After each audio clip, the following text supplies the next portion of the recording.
All right. Happy New Year. Mitch, welcome back. We're going to be jumping into our January 2026 National Voter Trend Survey data. Every month we interview 1,500 likely voters. We're in the midterm, so these are likely midterm voters here, not registered voters like you see in a bunch of public polling. This was done January 7th through 8th, but we cover a lot of topics that happen around that time and will be the conversation piece for the next probably month or so. It'll be a fast-paced episode. We're going to cover a lot of information. Venezuela, ICE, Karen's on ICE, Trump and Republican image gains, where are people viewing the country's direction, socialism, capitalism, what's the reality check there, and also personal finances. Democrats have called this the affordability election. I don't think we get to change that title, but a lot of things we can still do within that. So let's jump into the first section here, Mitch. ICE and deportations have been hot and heavy in the news recently. Our poll asked these midterm voters what they think about Trump's deportation efforts. It's probably the fifth time we've covered this topic over the last 18 months or so. And so going back, just to add some historical context, in July, 61% of voters supported deporting folks back to their country of origin. We asked that again in November. The number is essentially the same. Now, when you ask about ICE raids separately, you get a bit more division, 50% support back then, 48% opposition, still pretty strong support. So now we asked a question, do you think the Trump administration's deportation efforts have gone too far, not far enough, or are they about right? And again, we see a split here, 50% too far. But when you combine about right and not far enough, it's 47%. But then we also asked questions about, are these deportations making your community safer? Are they making housing more affordable? Considering we've had these young, more educated, liberal white women driving a lot of the support, we called them Karens back in, I don't remember if that was July or November, but what are you seeing in this deportation data? What are you telling clients on the messaging around it? Yeah, I mean, I think I would be even crueler to this group of young women, this young college-educated women. Again, No way. They kind of have the instincts of goldfish.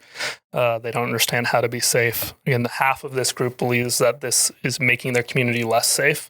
And then, astonishingly, like we talked about in October before when we had this data, that 61% of liberal white women age 18 to 44 believe that violence against ICE is a good thing to do. It's acceptable and should happen.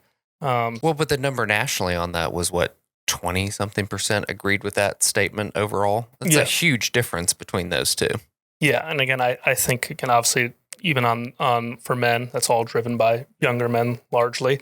But even when you go see these protesters, it's not just young women; it's elderly women. And when you see these videos, it looks like paid protesters who are women who are any age under 65. I was taking my kids to a skate park on Sunday in DC area, and we were right on the Beltway, and I expected the parking lot to be pretty empty. It was slap full, and it looked like a Depends ad, and they were all carrying these posters to go protest ICE. We need to melt ICE and all these. I mean, this is the dumbest thing that they were going to go stand on overpasses and say. But you're exactly right. It's not just the young liberal. They may believe in the violence part of it, but there's a lot of older white voters too driving this. Yeah, again, it's kind of been that fundamental shift at that group that we saw in a lot of these wealthy enclaves, even the ones that did vote red in like 2008 and 2012, that have shifted dynamically to the left. And a lot of it, again, is this higher income liberal people who view that their life has been great. Nothing's ever changed for them. And they view that Trump trying to do anything different is directly attacking them as well as their way of life. But some other groups here, 46% of GOP, so about half, said that the level of deportations is right. 43% it said it's not going far enough. Uninteresting. But yeah, kind of there. Again, not much has changed. Top line numbers, like we said, about the same. So that issue hasn't changed. But again, the perception of it might ebb and flow with how much it's in the news. But the overall principle of it has been something that won't fundamentally change. That was one of those kind of three non-dependable votes that Trump had, was that and the children's sports issue. Those two things, no matter what the Trump team does, they have a little bit of leeway there. Kind of moving up to Venezuela, though. So kind of we knew this was at least somewhat in the plans or was a thing. Again, the Trump team had these kind of goals in the first admin of how to crack down on Venezuela. But at the turn of the new year, Trump initiated a military move on Venezuela. So in the dark of the night, Delta Force went in and removed the president. He is sitting in a jail cell in New York. Pretty badass, I must say. Killed over 100, suffered 0 casualties and 0 equipment failures. So again, if you read some of the reports of the people who were on the ground there, again, it acted like it was coming from the future. But Maduro currently sits in a prison cell in New York, awaiting trial. So there, like most of these issues, support 50% approve of this strike, 46% oppose, 15% of Democrats approve, though. But the opposition really starts to kick in when we talk about running Venezuela. People don't want boots on the ground. People don't want America dictating what is going on there. And even that's by the GOP. 50% of GOP say establish a stable government. So not even the majority of the GOP feels that way. 37% of Democrats, 37% of independents and 19% of Democrats believe that. So where are voters on this? What do you think is next? How does the Trump team kind of respond here? I think both of these are really interesting issues because if you watch the news, you would assume that 70% of people are against what ICE is doing. 70% of people don't like what Donald Trump did in Venezuela or how he went about it. And the data just really proves that is not the truth. And it shows that massive disconnect between the media and their narrative that they're pushing and where people actually are. And so as I look at this, I think it's really interesting that nobody really knew who Maduro was a few months ago because we put his name on maybe in December where we asked favorable, unfavorable of him, and he was only 40% unfavorable. I think that was because most people had no clue who he was. Now 69% unfavorable after the raids. But we have to put this in context, and that's why I always like to go back and look at our old surveys because we asked a question when the not DOD. I got to break that. When they started bombing these drug boats, and the media said, "Well, everybody hates this," and we found that 57% of folks were supportive of that. And you could dig into why is that the case. 63% of folks were either extremely or very concerned about fentanyl and illegal drugs. They were worried about the family breakdown, the economic costs, the addiction, the overdose deaths. People are smart enough to connect all these pieces. And that's why I think you end up in this place where, you have a generic ballot that's 45% Republican, Trump at 45% favorability, but this at 50% approval is because voters are making the connection. And so then it becomes dependent on what do we do next? Because history has told us, even just history in the last 25 years has told us that nation building is not a thing that America is really that great at, or definitely that Americans are not interested in doing. So while we're talking about Trump's image and national mood and generic ballot, as we do in every survey, we ask these key indicators, not even just this national survey, but we literally try to put Trump's name on every survey we do, a direction of either the country or the state, or the locality if we're doing it in a municipality. And then also blind partisan preferences. Before you put a candidate's name on there, is it the Republican or the Democrat? Like just which of the two would you pick if that's all you knew? And so we've seen a +6 net improvement for Trump since November. When people are informed about his economic and national security successes, you get 45% say they'd be even more favorable. And as you dig into that, these lower and newer propensity voters that really make a big difference in elections, they're +5% more likely to be favorable of him knowing this. So with some of these gains, Mitch, what are you seeing in the data that's driving that? And then how do you see that connect to the broader mood? Yeah, I think kind of, again, the biggest one is the broader mood. National mood is improved +9. So wrong track was 59%. It's now down to 55. And right direction is up to 42% from 37%. The second number that I think is very positive is the generic ballot. It's currently D3, where for me, I think that's strong. I'd like to see that hit D2. But if it's D2 this time in October, that's a pretty good sign for Republicans in the House. 2 months ago, it was D+6. So that gap is cut in half in the last 2 months. Yeah. And then obviously the most of that matters to where that change has been, is that states that we do need it or states that we don't need it in. That was kind of the story difference between 22 and 24. So much of our gains were in places that we did not need it, whether it be deeper red areas or very deep blue areas where we had a swing. So it's where that is. I'd like to see this at D2, but like you said, a good uptick. Midterm control preference. So this one's always unique, is that the majority of Americans prefer a divided Congress. So it's 51% to 42 there. But 304 and 404 voters are 3 points more likely than last January to prefer unified GOP control of both Senate and House. Why do you think there's that delta? You've got, Democrats on a 3-point lead when you just ask a blind partisanship of who would you vote for Congress. But then when you frame it as this, like, do you want divided government or do you want Republicans to have control to advance the Trump agenda, that it triples the margin? Like, why do you think that happens when you frame it that much differently? Well, one, I think the key highlight is that 304 and 404 voters, them being so the people who always vote, basically. Yes, them saying they're fine with it, but that why Trump won, that coalition of less likely voters, first-time voters, or people who've switched, a lot of those younger voters, again, they are still skeptical about everything about government, even Trump now a little bit more than when they did vote for him. So that group and that kind of not as likely to vote, and those more independents always will prefer something that's divided. So they feel like the checks and balances are working towards them when the voters who often vote and chose to vote for something, those are referendum voters more so than the less likely voters. So do you think this is one of the main reasons that we continue to see these political swings? Democrats take over Congress in 18, we start peeling back in 20, take over in 22, Trump takes over from Biden in 24.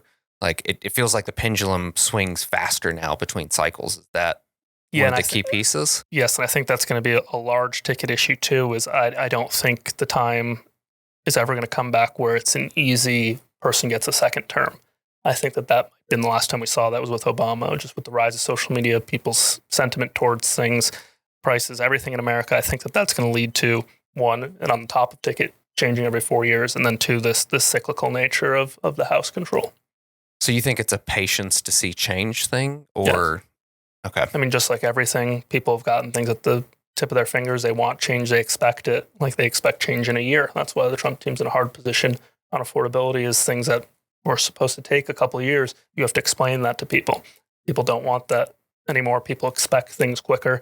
Again, 2012, that last time that Obama won, again, cell phones still really were new. That was, again, 1 year after the first iPhone came out. People were not expecting that then. Now it is just the cultural norm. So without that, I think we're going to see a hard time for anyone to have success and sustain it.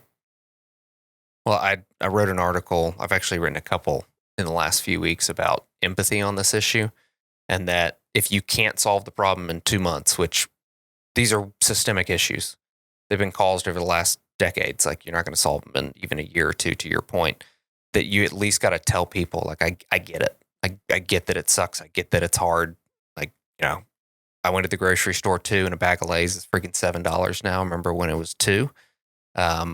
And I'm working on it. And here's some of the things we're doing, and they're going to take some time. But I feel like just gaslighting Americans and saying, look at all these successes, actually pushes them away further. How do you perceive that? Yeah, I think the only way to talk about success is to say, okay, that was step one. So if you want to say, hey, as the Trump team, gas prices are down, like, that's what we tackled first. Next will be housing affordability, or next will be food prices or healthcare costs, whatever that is. Like, hey, this was step one. We know that's not enough. We know that you are still hurting. Here's what we're going to do to attack this. And so to structure it that way, but like you said, is lead with understanding.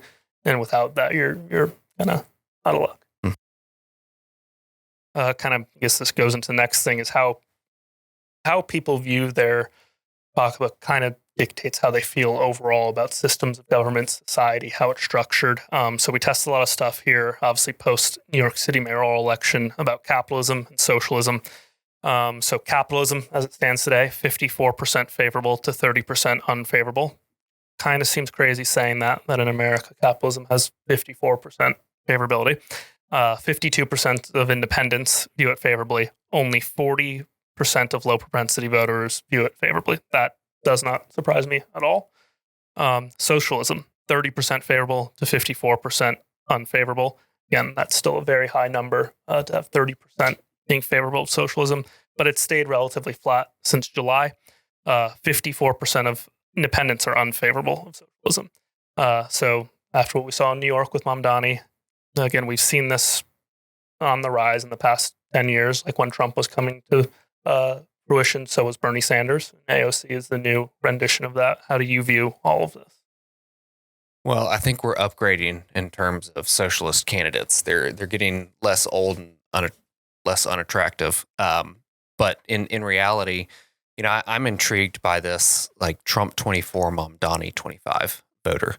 And anybody who thinks that person doesn't exist I know many. There are a ton of them. And, whoever comes next that has that kind of like blow up the system vein, I think they move into that column. So one of the first things I went and looked at was not just this, capitalism as a plus 24 net favorability and socialism is a net negative 24 unfavorability.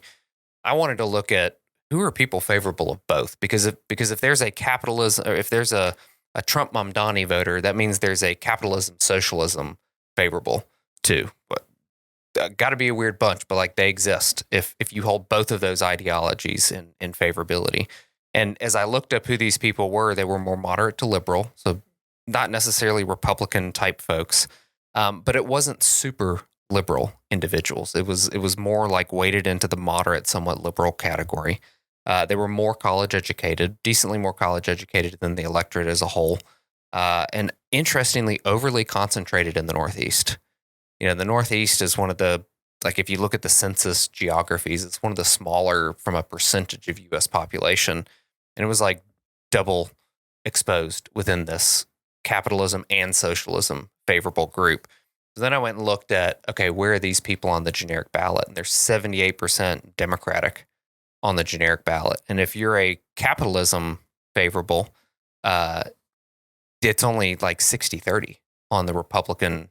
You would think obviously Republican be leading that to Democrat voters. So like as I'm looking at this, it's not just the vibe of like Mamdani's hip and ascendant. It's I think the challenge between capitalism and socialism is more as like, does the system work for me? And you hit it on the head with these depends voters who like life has been great for a boomer and their house is now worth, 15 times more than they paid for it. And their stocks are way exceeded anything that they put into it.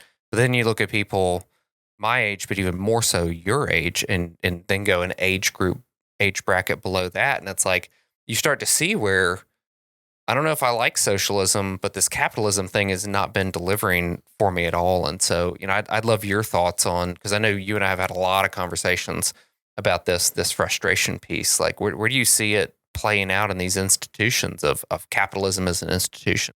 I mean, it makes sense that you see it first in the Northeast. I mean, outside of Los Angeles and San Francisco, they're the most expensive places to live in America. So you're going to have a lot of that thought. Like, if you're a young person in New York City, good luck affording anything. How are you going to get rent in Manhattan? People are sharing places in Queens, 4 or 5 people to an apartment that do well. In a city there where if you're not making $250,000, you can't live in Manhattan.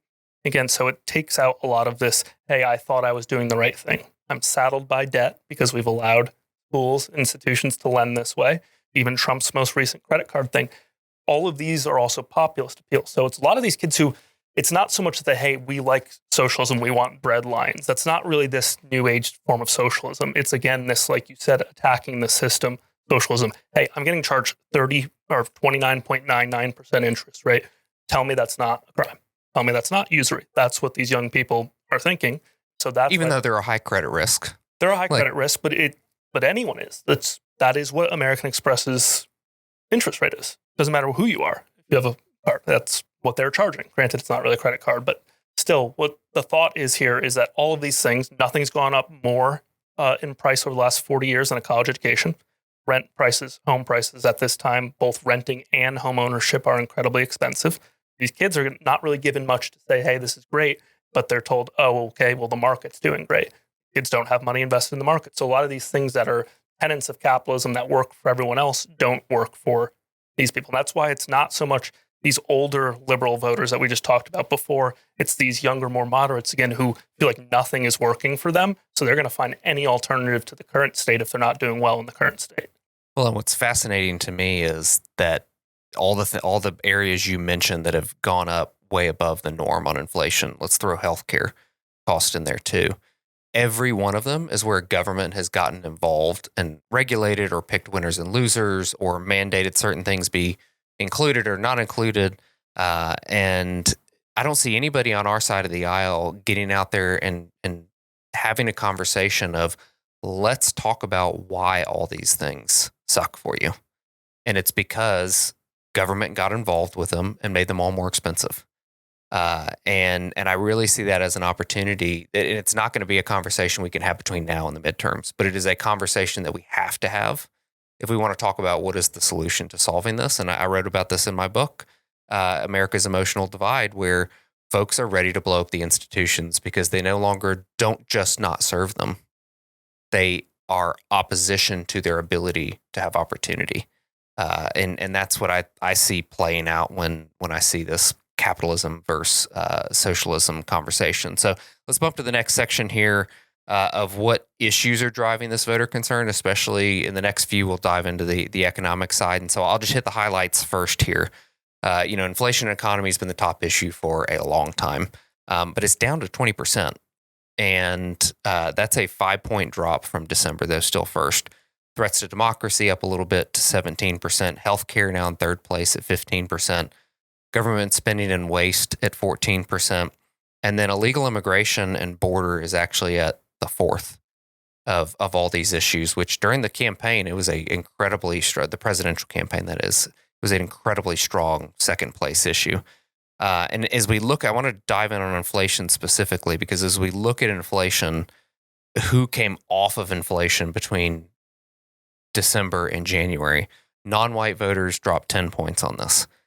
Non-college voters, interestingly, dropped 7 points, and swing voters dropped 5 points. So all the groups that you would expect would be further drive. Like if Democrats are talking about affordability so much, each of these three groups would be the first three groups that I would think would go the opposite direction on inflation. So why do you think these priorities shifted, and what do you see driving those changes?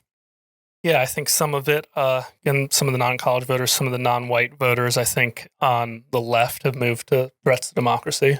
So an urban uptick there with 15% of people saying they're more likely to feel this way because of Trump's immigration policies. And it's that same group with large overlap that said that deportations have gone too far. On the right, we saw government spending and waste. Obviously, in lieu of something else there, they saw everything that's been happening in Minnesota, kind of jumped a little bit of that ship there. So it's people who, again, they're not unconcerned with inflation, but something else has been front and center to them, and that caught their attention because 25% of the GOP had that as their number one. This is pretty high, with immigration, again, essentially tied with a 25. Inflation was only 17% for Republicans. Democrats. So that's the third priority among Republicans. Yes. Okay. While it is also the third priority for Democrats, with threats to democracy at 31%, healthcare at 23%. Now, again, I think a lot of those people in the inflationary category, healthcare, I think that being the concern is the price. It's not really so much access or other things that's driving that increase. It's solely the price people are experiencing. So I think that is kind of coupling those two groups and why it's moved a little bit. So you're talking about these hard partisans on one side or the other, which is a little bit more than a third of voters for a midterm. Obviously the middle has to be the group. The independents have to be the one driving inflation in that case, if it's the third priority for the partisans, but first overall. How much do you see this affecting like what Democrats are choosing to focus on and talk about, what Republicans are focusing on and talk about, when everybody in the middle is saying talk about price?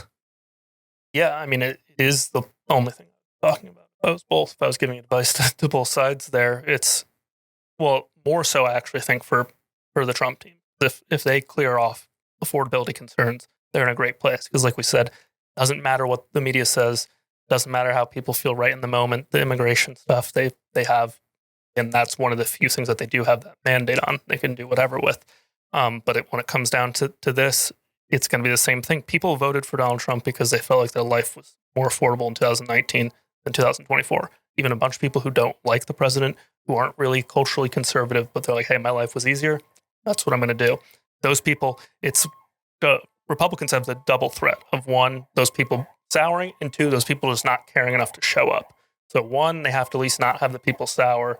Second, they need to have the people show up. So Democrats just have to do one of those things. That group that didn't choose them, they don't care if they show up. They just care if they're soured. They're going to be spending all their time focusing on these other things. Again, not really addressing it because it's not in their best interest. Let's jump to the next section.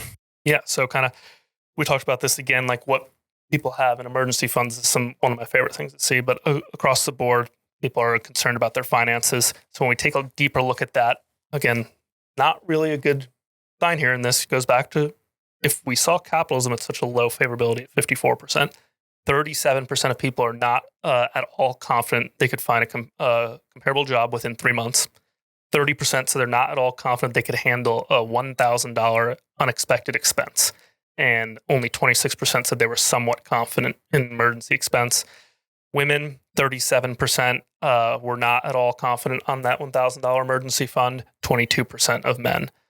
Again, the income gap here, if you're making over $125,000, 50% of those people said they were confident they could do it, compared to just 12% of people making under $75,000.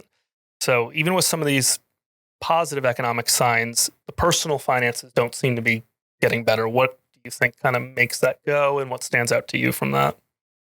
I think the only thing that matters in elections is perception. The reality is irrelevant. You could have 2% unemployment and 7% GDP growth, but if people are still feeling like every day is a struggle and they can't catch a break, that's the only thing that matters. There's also a partisan aspect to this. And if you dig into our heat maps, and I recommend you go to our website at cygn.al, go in, open the decks that we put in there, look at the heat maps, because kind of towards the middle, we've got Republican, Independent, Democrat. And on any of these questions that you could attribute, like, well, I don't like Donald Trump, or I really like Donald Trump, you see this like waterfall effect on the partisan aspect, where as I look at this job market confidence question, I would look at the top lines and say, okay, well, people are kind of skittish about this. But I go look at who's driving this not at all confident number, and it's 50% of Democrats say that. Like, do we really believe that 50% of Democrats don't think they could go get a new job tomorrow, a comparable one? I just think that's asinine. And partisanship tinges so many things. So our job as pollsters really is to dig in and say, okay, let me get the partisan crap out of the way. You know, the Republican noise that's too good, the Democrat noise that's too bad. What's left in the middle? What's going to make my people turn out? What's going to persuade folks in the middle? And as I look at that unexpected expense one, that's where, you know, I see a little bit more interest on the on the independent side here. And what sticks out to me the most is that not a lot of people are thinking, oh, I'm going to lose my job tomorrow. How would I go get another job? We're not at that place in the market. But I do think a lot of people are worried about a bill showing up that they did not expect, and that they don't have $1,000 or more. So I almost ignore the job question, because it's not based in something that people have spent any time really thinking about. But this $1,000 expense one, people really have spent time thinking about this question. And you brought this up earlier. There's a really big correlation between how often you vote in these midterms, or how new of a voter you are, and where you are on these issues. And so if I'm a Republican candidate for office this cycle, if I'm the Trump team, like, I am paying attention to where these 0 of 4, which is new registrants, 1 of 4 more likely newer voters than have only voted in 1 of 4 primaries. Like, where are those people? And that's where the concentration of this unexpected expense concern really is. You know, we also asked about the Obamacare subsidies piece, because that's been a big conversation. I've seen data that shows only about 11% of midterm voters are buying their insurance off of the exchange. But again, 11% can make a big difference in election. And it's really split and interesting to me. Only 39% of people want to make these subsidies permanent, which is the Democratic position. 13% are saying, let's do it temporarily and see if we actually need this. So, you're just barely above 50% at that point. Who gets the blame if they do expire? This is all over the place too. Only 43% blame either Trump or congressional Republicans on this. And then 20% tell us that they don't know where they would go if their insurance premiums rise. A lot of those are older people though. And like their insurance, they have Medicare. This is where I love doing questions like this. I love being a pollster because you hear this narrative and then you dig into this data and it's like there are no mandates. Democrats do not have a mandate on this healthcare issue, but they've done a darn good job driving the narrative on it. Yeah. And again, it goes back to the reliability of people as their own voice or their own advocate. They don't know how interest they have or what that looks like for them if something was to change. It's hard to do. We always have this with the vote recollection. People aren't really even honest arbiters of what they did in the past. So it's always fun to weigh that and see their kind of ebb and flow on how they view something compared to reality. Yeah. Well, and like you were talking about in the top issue, how current events can drive what matters to them right now. Like I would assume national security drops in February. It rose because we did the survey days after the incredible military feat in Venezuela. So let's dive into our final discussion section here, Mitch. And we assessed voter perception of Trump's approval on key issues, and then what type of Republican voters are looking for. I think your statement about voters don't always know how to articulate what they want is going to play a lot into this here. But you've got national security's Trump's strongest issue. It's, I think, the only one he has net approval on at this point at +4. He's under water by 11 points on economic, unless, the base is with him, but not super with him. Non-college educated men, older men, those are the strongest Republican populations. He's still under 60% with those groups, middling a little between 55 and 60%. And then swing voters, and I think one of the most important audiences in this midterm election, non-college educated women. I think that's going to be the people who would normally vote Republican but choose not to turn out. There's going to be a large concentration in that audience. They are 55% disapprove. And so, Mitch, as you look at Trump's approval on these issues that we ask, and we don't have time to go into every single one of them, and what type of Republican voters are telling us they're looking for. Like, doesn't mean that is what they're looking for, but they're telling us. What sticks out to you? Yeah, one caveat here is just because someone doesn't approve of Trump's handling of something doesn't mean they would approve of a different handling of it. I've seen this time and time. If none of his issues are above 50%, again, he still won an election recently. It's that people don't think there is a good alternative. So sitting at 45% approval or handling of certain things actually, in my mind, isn't that bad. We live in a day where Trump could go out and say the sky is blue, and between 45 and 55% of people will support him saying the sky is blue. So I like to couch that as just because it's not the alternative that people would support. It's just currently what his is. I looked at what people thought for Republican for 2026. So 32% said a moderate Republican who works across the aisle. 21% said Trump aligned. 20% said traditional conservative. But again, Trump has won in 2016, 2024, and we have 2020 where he had more votes than anyone else as well. If you look at our losses in 2012, our losses in 2008, even the Bush victories in 2004, no one's built a larger coalition than Donald Trump and has won more states and more electoral college votes. So what that tells me is, again, despite people saying this is what they're looking for, again, I don't think they're the best indicators of that because a moderate Republican has ran and lost.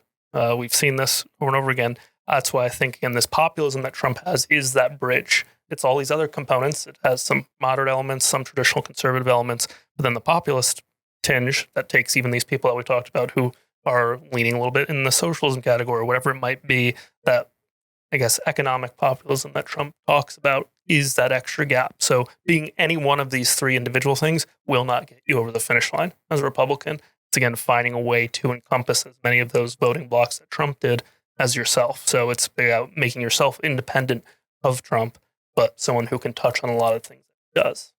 Well, and it goes to tone.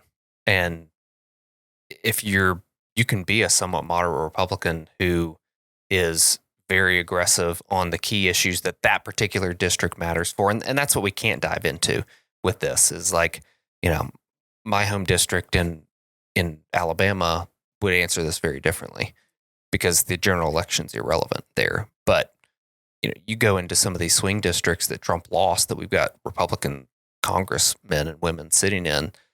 It's a different piece, and it's not as simple as just saying what kind do you want because elections are binary. At the end of the day, you got to pick between the two candidates, and I think that goes to your piece about the Trump approval. Like I may not like this, but the Democrats' alternative is this, and it's one of the reasons that we always push our clients, whether it's political clients running for office or issue clients trying to advance a policy or kill a policy or build a narrative, is You have to go and contrast it for voters. You've got to let them know what the alternative is. I am this, they are that. You can pick between the two. Because if you're relying on, here's who I am, and then they're trying to define you and themselves, it's a lot of pieces for voters to connect, especially further you get down the ballot or further you get down, if you're working an issue that's not a top 7 issue, but it really is important, your company, it's important for your company, is that making that contrast is key. So, all right, final piece, always end with, just going with yours this time, Mitch. Who are the winners and who are the losers you see in January Cygnal polling data? I'd say my loser is capitalism. Again, you'd think that in America it would be at higher than 54%. Again, granted, it outperformed socialism. I still think 54% showing is not great. So that just, again, stood out to me the most and was kind of the most pessimistic thing that I found. So that's my loser. Again, the winner, I think, kind of just is the Trump team, just a little bit of a rebound there. And with the generic coming to D3, I think those are positive signs based on where we were the past 2 months. So I would take this as them as views we're gaining some traction. We have some runway here. Hopefully we can expand that. So that would be my winner. Well, and let me build on that because I'm not going to answer this question here. But in November, and we got our butts kicked in New Jersey and Virginia and in some other special elections. Well, there were special elections held last night also. Yep. One here in Virginia in a deep blue seat, and the Democrat only overperformed Harris by 3 points. I mean, that is absolutely, it may as well have been the same result. And then in Alabama, Republicans overperformed in a seat that Trump won by 19. 24 was won by 26 last night in Alabama. Yeah, and that's a highly educated district. I mean, I know exactly which district that is in Tuscaloosa. And, so we're seeing some reality play out now that matches this improvement for Republicans, just like we saw the November dip play out for Republicans. Hopefully it woke them up. Yeah. Again, I still like to couch this with the New Jersey and Virginia are not red states. Again, people are reading a lot into that. Again, in Virginia, an historically bad candidate got crushed in a state where an incredible candidate won on a confluence of events 4 years ago. It's not really easy to compare those two side by side. So making any large scale extrapolations from that is kind of not a strong pathway. Well, I'm going to extrapolate our wins last night and take those out. So thank you for tuning in to the January National Voter Trend Survey Pulse Pod episode. We'll be back with you in February, continuing to talk about these storylines driving the 2026 midterm. And if you're not subscribed, go ahead and do that. And then secondly, follow us online. Our website, cygn.al. We're on X and YouTube and Instagram and all the things. So go ahead and subscribe to that too for content in between.